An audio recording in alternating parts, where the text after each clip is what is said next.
Ay, grabe. Zombie na po ako. 12:30 ng umaga is still up. Okay. So, meron po akong na-realize today about yung mga spiritual na mga tawag dito, na mga principalities in the air. Kasama po dyan yung mga fallen angels, mga diablo, sabihin na lang natin, no? Alam niyo po bang sa ating mga tao, parang masyado tayong nakatingin dun sa normal, yung natural, di ba? Kung ano yung nakikita mo, doon ka lang eh. Di ba? Parang gusto ko ito. Ganyan. Gusto ko ng ganito. Gusto ko ng ganyan. Puro yun lang. Di ba? Tapos minsan, to the point na nakakaapak ka na ng tao, hindi mo na tinitignan yun. Di ba? May nababastos ka ng mga tao, hindi mo na tinitignan yun.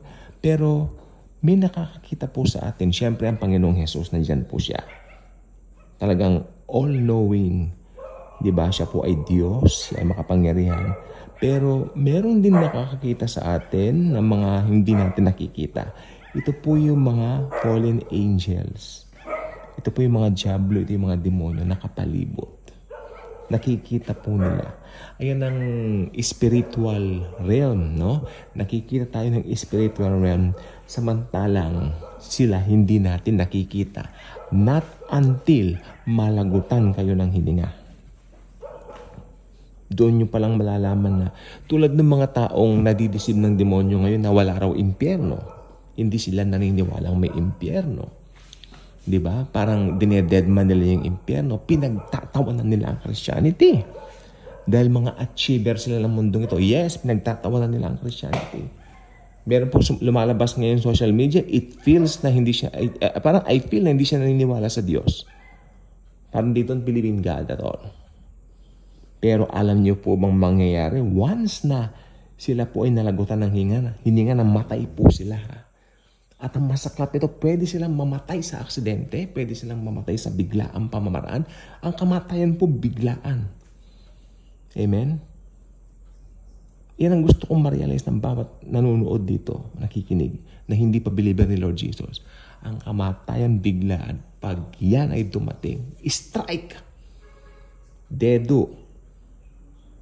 Yung mga hindi naniniwala na may impyerno, yung akala nila dito lang ang buhay, yung akala nila pag natapos daw ang buhay sa mundo, tapos na, pag namatay sila, magigising na lang sila sa Hades. Kasama ang iba pang kaluluwa. At doon nila matatanto at masasabi, totoo pala, may kaluluwa ng tao. See?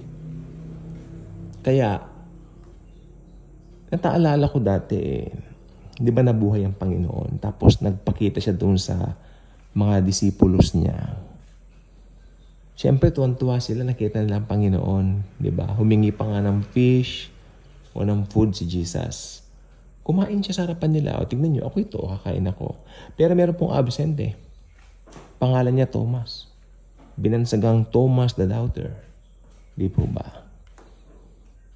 Tapos, nung nakita nila si Tomas, minention nila. Uy, nakita namin si Lord, ganito, ganyan. Buhay si Jesus, ganon. Kanya, hanggat hindi ko na idadaiti ang aking mga palad. Doon sa pinagpakuan sa kanya at doon mismo, hanggat hindi ko na dadaiti ang aking mga daliri sa kanyang tagiliran, I will never believe kung ano mga sinasabi niyong yan. O until dumating na naman yung panibagong week. Nandoon na siya ngayon. Dumating si Lord Jesus. Sabi niya, Thomas, come here. Put your finger here and here sa aking side. Kanya. Huwag ka nang mag-alinlangan pa. Sabi ni Jesus siya na, don't doubt anymore. Just believe. Diba? Tapos sabi ni Thomas, my Lord and my God. Hindi po nagulat si Thomas nung sabihin niya yun Talagang sinabi niya yun kasi talagang yun ang totoo. Jesus is God and Lord. Amen? Hindi naman niya binawal si Tomas. Bagkos ang sinabi ni Jesus, naniniwala ka na ba, Tomas? Kasi nakita mo ako eh. Mapalad, ito na po yung point natin ngayon, mapalad ang mga hindi nakakita sa akin, pero naniniwala sa akin. Kaya yung mga nagsasabi na atheist sila, wala raw silang Diyos, fine, sige. Actually, may nakausap po ako dati. Nag-aaral po sa UP.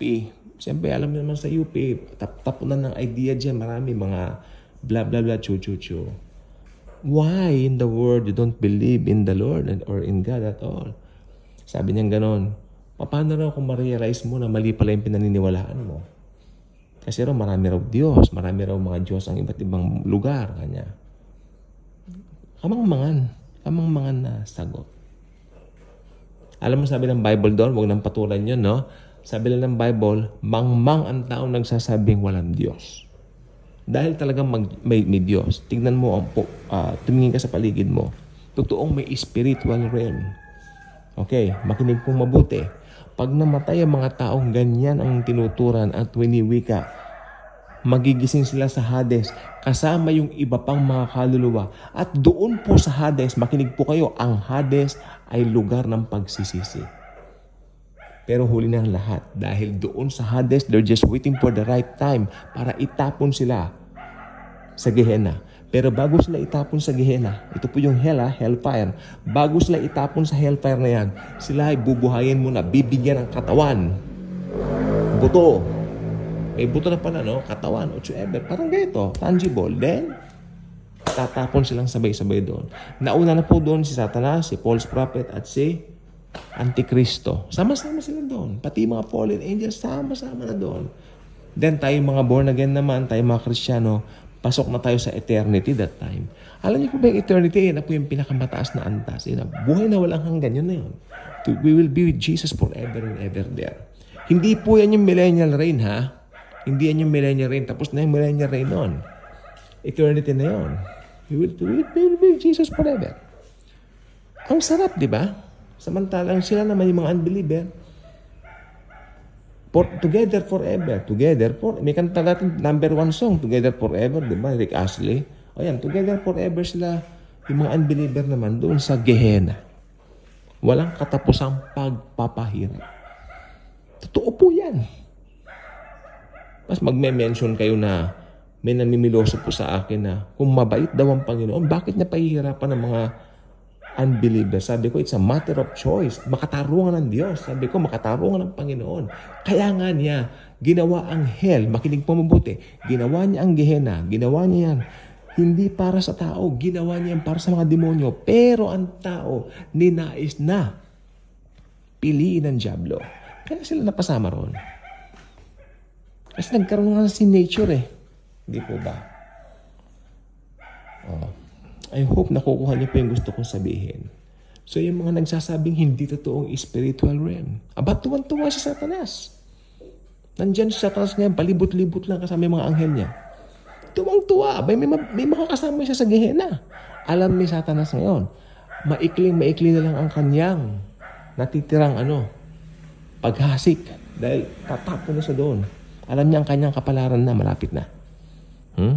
Double time ang demonyo. Kaya ang mga tao naman, hindi naman nagmamadali ang mga tao. Mga tao, relax lang, kampante lang. Bibili ng bagong gadget, bibili ng bagong... Hindi naman po masama mga yun. Bibili ng bahay, bibili ng Pero ito yung mga taong walang Diyos. Puro pera ang nasa isip, puro business, puro maging successful. Hindi po masama ang mga yan kung kay Jesus ka. Pero pag wala ka sa Panginoong Kristo, puro yan ang iniisip mo, abay, delikado ka. You will be with Satan, the Antichrist, and the false prophet in Gehenna. There, pahihirapan kayo forever and ever, kung saan ang apoy ay hindi namamatay. Forever and ever. Together forever, kang kanta. Kaya habang may time pa, decide for Jesus. Anong gagawin natin kay Jesus? So, yung mga unbeliever, just believe that He died for you, at sapat na yung ginawa niya sacrifice sa cross para ikaw ay maligtas. Okay? So, yan lang pong gusto ko pong sabihin ngayon. Maganda po kasi ang weather ngayon, medyo lumamig siya. Kanina mainit. So, hindi ako makatulog. May kausap ko kanina sa sa Skype mula sa Amerika. So, hindi na ako hindi pa ako inaantok. Mag-vlog nga ako. Na-realize ko nga, sabi ko, ito mga nangyayari ngayon sa mundo. ang mga tao masyadong focus dito sa kung ano lang meron dito sa lupa. At ang nakakatakot niyan, pinagmamalaki nila yung mga achievements nila dito. Mga unbelievers po sinasabi ko, of course, hindi believer sinasabi ko. Ang mga born-again Christian, di sasabihin ng mga ganyan na kabaliwan, makamuritan ng mga sinasabing wala raw Diyos. Siyempre may Diyos. Hindi po ba? Jesus is real. Naalala niyo yung namamatay na bata, di ba? Di ba, binag ko last week yata yon. Di ba, talaga kumuha siya ng pento. Lapis. Jesus is real. Totoo si Jesus Christ. Tayo mga Kristiyano, hindi na po tayo magugulat doon. Naniniwala tayo eh. O kaya nga po, kasama po yan. May nag-comment po pala sa akin nang sabi niya, hindi na kailangan yan, Bible lang. Of course, alam ko po, Bible lang po, tama na. Pero, Jesus is real. Pinapakita na po rin Jesus ngayon kasi mahirap pong papaniwalain ng mga tao. Ganun po yan. Talagang gumagawa na siya ng mga supernatural sapagkat sa mga supernatural na yan, doon at doon lang pwede maniwala ang mga tao may mga matigas na puso. Okay. So, ayan po, no? So, ayan, i-share ko lang po sa inyo. Jesus is real. Okay? So, maniwala kayo na si Jesus namatay sa krus para sa inyo. Amen. At inaalok niya kayo ng buhay na... Gusto mo magdasal ngayon? Okay. Lord Jesus, I know that I am a sinner and I need you into my life, Lord Jesus. I know you died on the cross for me and I believe in your finished work on the cross. Come into my life right now, be my Lord and my Savior. In Jesus' mighty name, amen. If you pray that simple prayer, I believe you got born again. You got saved. Start reading the Bible. Share Jesus. Share the gospel. Share the grace of Jesus Christ sa lahat ng mga tao. Meron ka ng buhay na walang hanggan kung totoo sa puso mo o sumabay ka dun sa prayer na sinabi ko kanina. Ganun lang po kasimple. Pero priceless ang kapalit. The presence of Jesus will be with you forever through the Holy Spirit. At wala na pong katapusan ang bonding ninyo. Bonding nating lahat ng mga believers sa ating Panginoong Jesus. Good night. Bye-bye.